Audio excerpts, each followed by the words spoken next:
after racist tweet. This one. Yeah, that one right there. Okay. So This is you're tricky. you're the one who told me about it. I was just coming back from lunch, and he's like, Yeah. "Have you seen this?" And I'm like, "No." Jeff. Wait, I gotta adjust my different perspectives now. So, so this young woman, she's a student at Chandler Gilbert Community College. Her name is Erike, and she went out picking cotton. I believe, is it Friday? I forget exactly what day this happened. And she took pictures of herself and a friend at a cotton field, literally just trying the cotton and picking it and so on. And then put a tweet out that said, letting our inner N-word out. And we have the tweet if you want to grab it. I'm just going to pull up the tweet. Okay. So that you guys can see it for yourself. Yeah. So, and she thought this was very funny and had a big, smile on her face. Yeah, you can grab both of those actually. There you go. And and just thought this was pretty amazing here. So, gonna bring this up. There it is. Yeah. Erike Escalante. Our inner, and you know what that word is right there, came out today because they were picking cotton.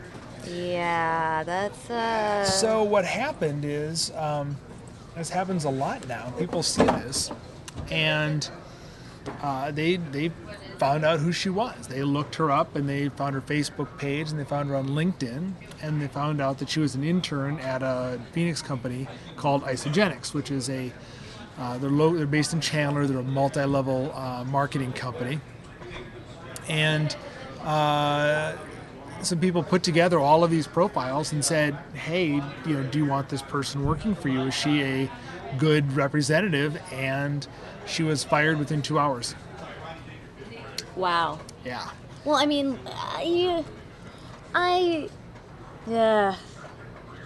it's one thing to, okay, I'm not condoning her actions. It's obviously a dumb move by her part. Okay. But if you are going to use that language, if that word is part of your vocabulary, you don't put it on the internet. The internet lives forever, even if you delete the tweet, because someone will get a screen capture of it.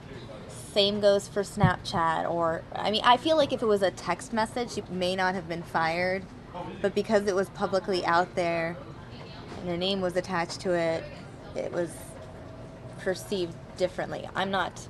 And laughing about it. Yeah. And, there's a clear reference to, slavery and everything else in here. And the company did not find that. We've actually got the response from Isagenix. They issued a memo internally, which we got a copy of, but we can't. I have to redact a name out of it that I haven't had a chance to do yet. So we too find this tweet offensive, and we are shocked. This does not reflect our values and culture, and the intern is no longer with us. So she then, because of the backlash online, Erike ended up deleting her Facebook account and her Twitter account. But someone else apparently took her Twitter info and made a new fake account. Okay, this is just... So then this account was... they had part of an apology, which may have actually been Erike's to start with.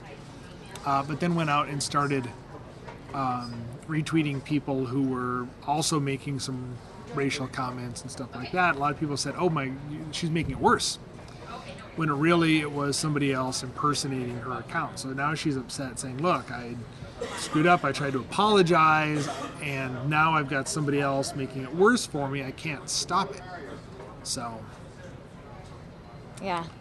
And Sid R in the chat room said, "What did she say? I can't see. There's a blur." Yeah, there's a blur on purpose, Sid R. It's the N-word. You already know what that is. yeah. So we'll leave it at that. Yeah.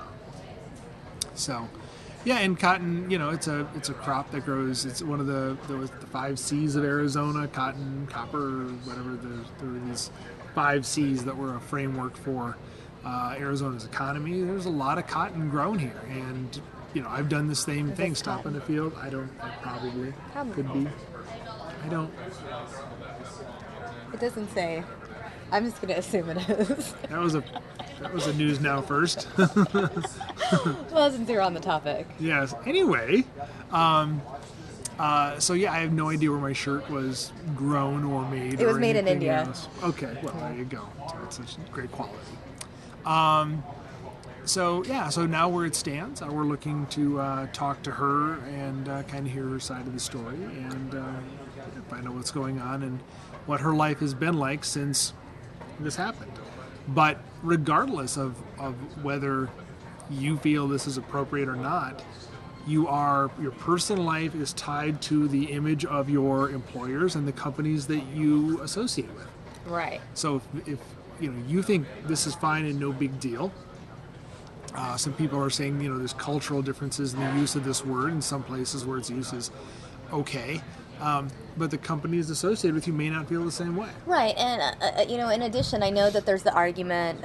Some people, someone in the chat room had said, well, if a black person had tweeted this, they wouldn't have gotten fired. That may be possible. That may not be possible. There's that argument from a lot of people in the black community that find it acceptable only for other black people to use the word, and in that case, it's also just used as a slang reference, Sure. as a sort of word for, I don't want to say camaraderie, but its context is different and its intention is different. Yeah, and there's so many layers to words like this, and more words get added to this. I mean, different people take offense to different racial words, or words like retarded is one that Right. is a word that was very common when I was growing up, but now more and more people are saying that's a derogatory word and you shouldn't use it. So Right. When I was in elementary school, everything was, that's so gay. yes, and that has a very different connotation now, and a lot of people find that offensive. Great example. But whether you agree with that or not, it's the truth of it is when it's out there, somebody else is going to kind of make that association. And a couple of people in the chat room are commenting about freedom of speech. This is nothing to do with freedom of speech. She's absolutely free to say this. But freedom of speech does not mean you're free from consequences. You're allowed to say it. It doesn't mean you can say it and not have anyone get upset at you for saying it, or say that's something that we don't want to be associated with. Right. This is Isagenix freedom of speech, for lack of a better. They're saying, look, this is what we're about, and we don't want to be associated with that. She's free to say it. No one's stopping her. Mm-hmm. But there's consequences for everything you say. Right. And so I know we have a reporter assigned to the story today, right? Yes. So she looks like she's going to be willing to talk to us, which will be fantastic. I'd like to hear her side of it and kind of what she's been going through. I think a lot of people lose sight of the fact that what they say in their personal lives and so on have all these ripple effects, and that people are monitoring and looking for it. The people it wasn't a friend of hers who turned her in. Right. It was somebody who's randomly searching for these words on the internet to see, sort of patrol and police. Interesting. Yeah. Right, because it's probably not like she has a ton of followers. She's just a random student. Right. Yeah, and some random group is out there looking and saying, hey, this person is saying this and they're tied to your company. Does that bother you? So, and it's interesting because it puts the companies in a position of they feel like they have to reply. Mm-hmm. So there's a lot of layers to this, and it'll be interesting to see what Erike has to say and how this plays out. Yeah, that's the moral of the story. Watch what you post on the internet. Yes. Even Snapchats, you think they disappear? No. Pretty much anything you put out there is going to be there forever. That is what I text messages, emails, anything. Basically, unless it's just words coming out of your mouth, it's probably documented somewhere. And even with speaking, I mean, everyone has a camera. Everyone is rolling from here and there. I mean, there's what happened at the high school, for example, that we've been covering all day, and I told you guys I wasn't going to talk about it anymore, but it just happened to be an example. Completely different incident, though. Yes. Basically, all I'm saying is that anything you do can and will be used against you. Yeah, and we're talking about this in regards to some I-10 shooter investigation here. People think if they delete their text messages off their phone and wipe all that stuff out, it's gone. And your carriers, AT&T, Verizon, whoever it is, they have all of that info. Right. Another example of that is that girlfriend who encouraged her boyfriend to commit suicide in the car. Yes. And now the way they caught her was by looking at the text messages to him and seeing all that encouragement. Erike went and deleted her Twitter account, but I guarantee you Twitter can pull that information back up and say, here's everything she tweeted. And we already have the screen grab. Yes. Screen grabs are easy. Yeah. So, I think the people who do this snap it right away because they know people are going to delete it. So. Joe Foley saying, okay, so she made a big mistake. Should she be fired for it? No. Again, it's an internship. Not sure how big of a role she plays in the company, but still. Yeah, I think if she would have been a VP of the company or something, I don't know, maybe it would have even been more severe. It's hard to tell. But there is a good question. What is the, this is probably a teenager. I'm not sure exact age, but I think she's probably like 19. And she did this, and now she is out of a. You tell me in just a minute.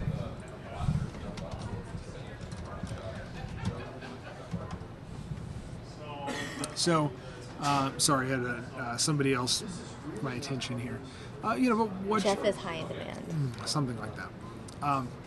What's the appropriate punishment? Should she have just gone to some sensitivity training, or who knows? I think the problem is because it's public. Isagenix has to make a public response. Right. So I'm gonna have to go see what's going on here, and then so we're gonna have to talk some other time about the prehistoric channel. Okay, yeah, let's hold it for another time because I have a couple stories still in my top 5 I need to get to, and then Kinsey will be joining you guys to take you from 3 to about 3:30 or 3:40 on this stream, and then we're going to be going live on a separate feed for Donald Trump, correct? Donald. He's this guy Trump? running for president. Okay. Sounds interesting. I'll have to check him out. You should check it out. Stay with us, guys. Even though we're losing Jeff, we're not losing content. We have some great stuff ahead. Yes. Stay tuned.